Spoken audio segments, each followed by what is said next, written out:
I'm Reeverson, and God, I hate calendars. 7 days ago I found it was Wednesday. Can't wait to see what will surprise me today. Darn it!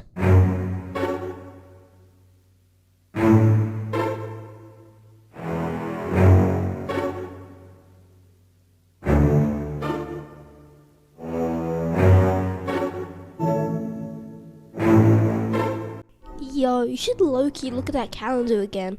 Oh, it's Halloween. Okay. It's pretty lit, right? Why are you so hip and cool anyway? Because I'm Spooky Reeverson. Spooky Ree for short. I can't not be lit. Oh. Another Reeverson.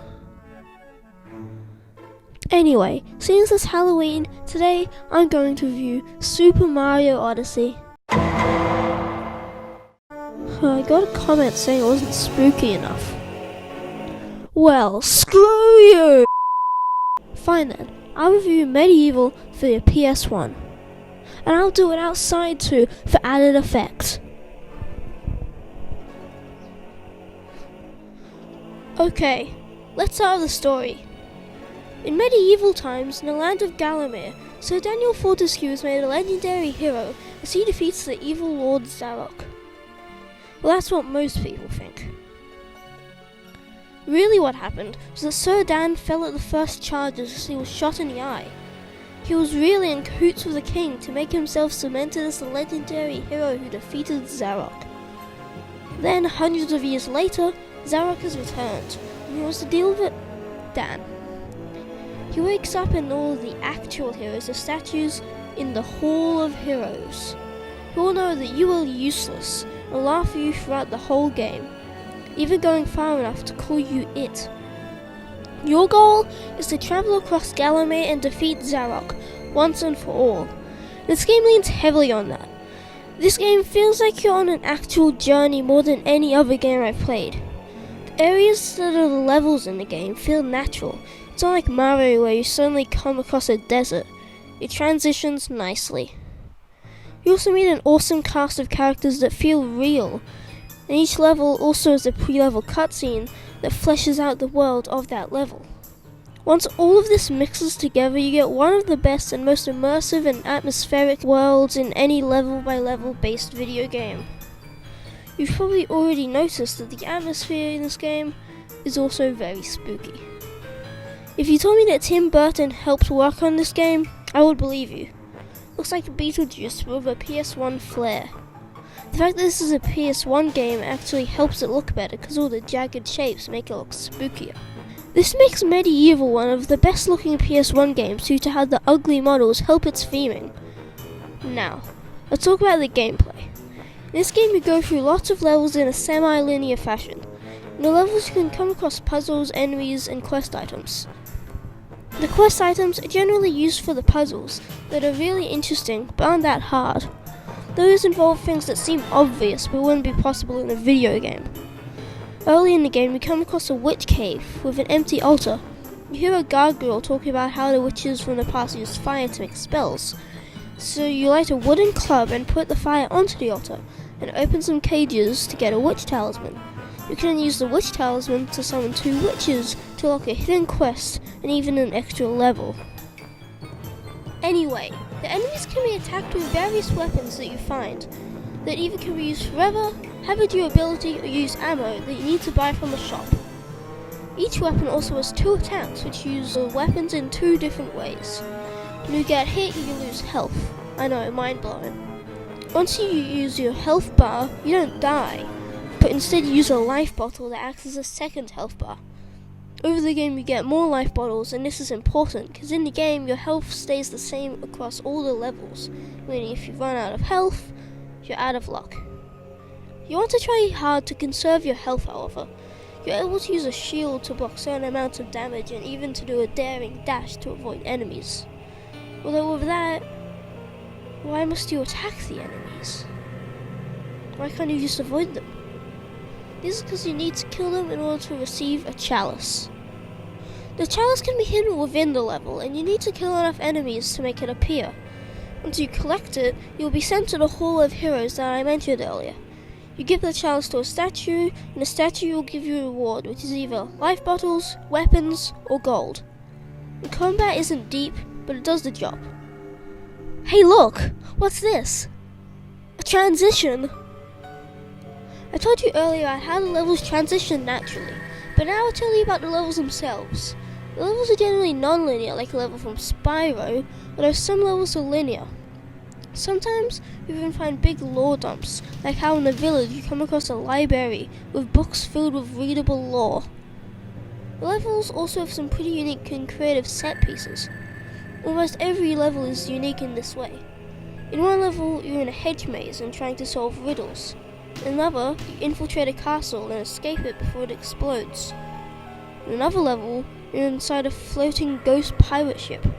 In my favourite level, you explore an undead town solving puzzles in the least linear level in the game.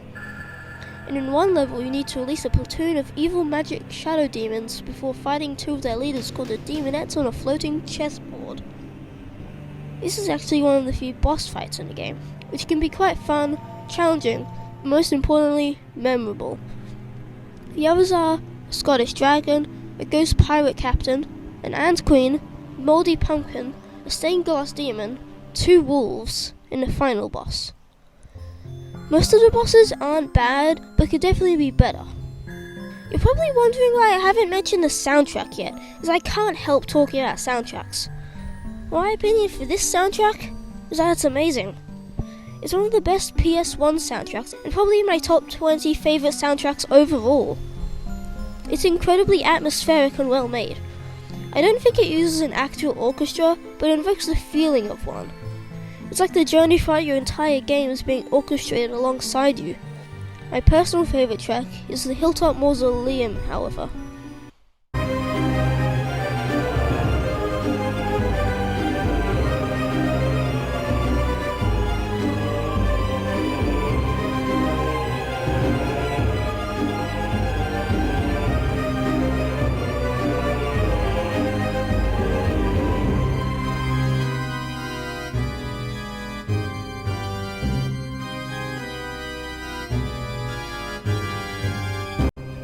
Boo! Low-key, this game seems kind of lit. Low-key. You haven't said anything bad about it yet, fam. Well, to be fair, nothing spooky can be bad. Well, there are quite a few problems, actually. The biggest problem is, however, in the intro FMB. It's so wrong! No! Why is Zarok wet? It's like Tekken all over again. Anyway, my actual biggest problem with the game is the camera. The camera is almost always either looking in the wrong direction or being blocked by something.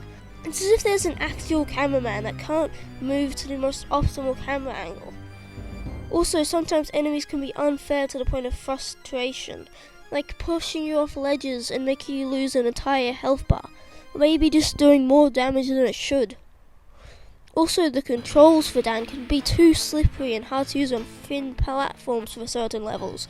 This makes it so you keep on falling off the edge and questioning your life choices. And 2 levels in the game are flawed from the base concept. One of them is the ant caves, which is incredibly dark, so it's hard to see. Just like this video. It's also claustrophobic, which doesn't mix well with the camera. The worst part, however, is the fact that the walls use the same textures, so you never know where you are. Although even worse than the ant cave level is the pools of the ancient dead. There are lots of small platforms with poor edging, so you keep accidentally falling into water even though you are clearly on the platform. There are also enemies that knock you into the water, so the developers clearly knew that this was a problem.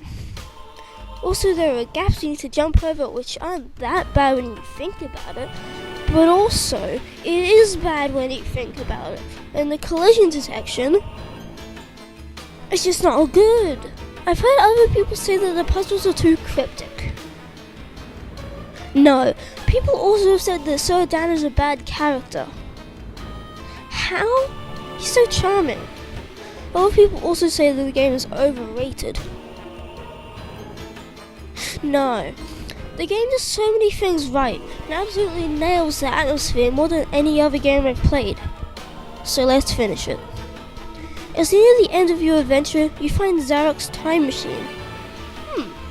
Interesting. You reach the top of his castle and are put into an arena. First, rather than fighting it, you fight yourself. You give your health to other skeletons so they can fight the actual enemies. Then Zarok sends his partner, Lord Kardok, to fight you. He isn't that hard to defeat, but it's still pretty fun. Then Zarok gives the best delivery of any word in any video game, period. Bugger. He then transforms himself into my sleep paralysis demon, preparing Dan for the fight. The fight is okay. It's a bit disappointing considering all the other bosses like the stained glass demon and the dragon. Afterwards, Dan goes back to his crypt from the start of the game and falls back to sleep. This is a pretty good and conclusive ending, although there's another one. If you get all the chalices, apart from some weapons, you get a different ending. Dan goes back to the Hall of Heroes and is cemented as a hero while trying to drink wine, but he can't because he has no throat. Ha! The canon ending is technically the bad ending, which I prefer anyway. Overall, this is a great game. I'll give it an 8 out of 10. This is mainly due to the world building, atmosphere, puzzles, and overall creativity. The PS4 remake. No, I could do that for another video. Nope, I did not intend for this Halloween special to be that spooky. Spooky Reeverson, is this you? You must have your MediEvil PS4. Okay. You're Reeverson, you want a pumpkin pie, I bet? Oh, I cursed the game again. This was your fault? Oops. The remake is pretty faithful to the original game, which I like. Although to the level of that is pretty surprising. One of the first things that you'll notice is that they use the exact same voice clips from the original game.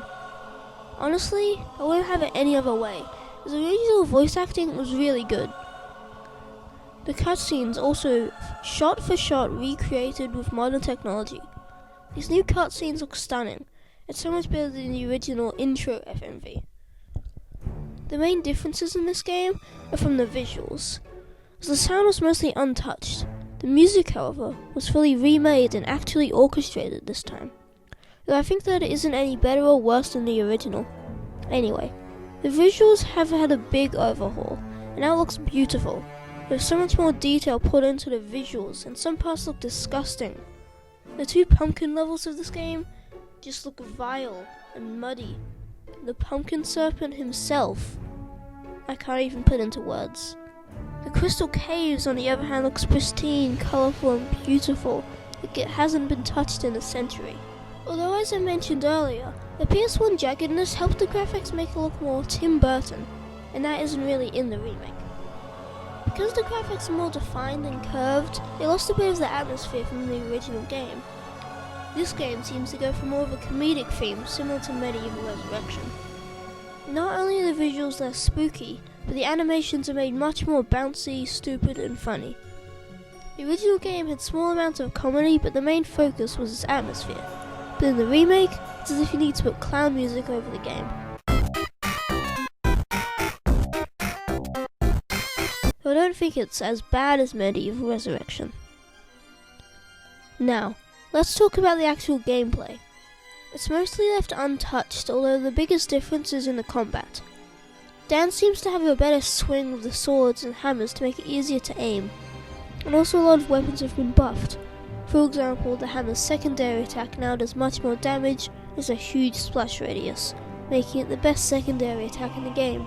I even use the hammer in the endgame due to how overpowered it is. The enemies themselves also seem to be much weaker and pointless. The most notable moments in the game are in the Scarecrow fields and in the Asylum. In the original game, the Asylum is a fun challenge, but in the remake it's much easier and more forgettable. Speaking of combat, the remake added a 2-weapon system. You can assign a primary and a secondary weapon that you can switch between with triangle. This is pretty useful as you can set a ranged weapon and a melee weapon that you can switch between, so you don't need to switch weapons that often using the menu. In the original game, you needed to switch weapons using a menu a lot, which was a bit annoying. It wasn't a big problem, except now it's fixed. Oh, that reminds me. You know the slippery controls that were in the original that made certain sections very annoying and difficult? That was mostly fixed too. In the map, rather than using pixel art, it uses 3D models. Although I do prefer the pixel art, the game makes up for it with the realistic presentations of the levels and subtle animations. You can see little things like rolling boulders from the top of the map. They just look cool. Now what is completely new to the remake? Let's talk about it. My favourite addition is the Book of Gallowmere. It acts as a big lore book for every character, enemy and boss in the game. Seems like an amazing bit of fan service and a great way to add depth to the plot. The other new addition is an extra quest in every level. Once you reach Zarok's castle, you can release a chest full of lost souls. Then if you go into a level, you can find one of these souls, giving you a riddle. Once you solve the riddle, it will lead you to a specific spot in another specific level. When you put the soul in that spot, you get a pat on the back. Yeah, there's no proper reward. It's not really that fun to do anyway. But once you complete all of the Lost Souls missions, and you've collected all the chalices, you unlock the old game. That's right, you unlock the original PS1 game. This is the single best completion bonus I have ever seen. I have nothing more to say. This remake is mostly about all the small details that aren't that big of a change on their own, when put together slightly improves the experience. Well, that's the MediEvil remake. I didn't really have much to say about it because it's pretty authentic to the original game, but on PS4. Which I do appreciate, by the way. I would go as far to say this is a definitive version of MediEvil. Does that mean you should never go back to the original? No. It still has its own charm, and it's important to play the original to understand why the remake is better and to appreciate its history. The remake does lack in a few areas, but the beautiful visuals, 2 weapon slots, better controls, lost souls in case you want to do them, makes this slightly better than the PS1 game. So today I give the MediEvil remake, or MediEvil PS4, a 9 out of 10. Hey MediEvil PS4, was the review good enough? No, you must make it longer. But I ran out of things to say. Give it a better score. But the remake isn't much better than the original. I don't care. Reeverson, I'll save you. I have the power of God and anime on my side. Well, my copy of MediEvil PS4 was destroyed, but at least I enjoyed my time with it. I'm still alive somehow. Oh hey, it's November now. Spooky Reeverson? I'm staying spooky, fam. I don't care that it's November. I'm still spooky. Denial's the first stage of grief.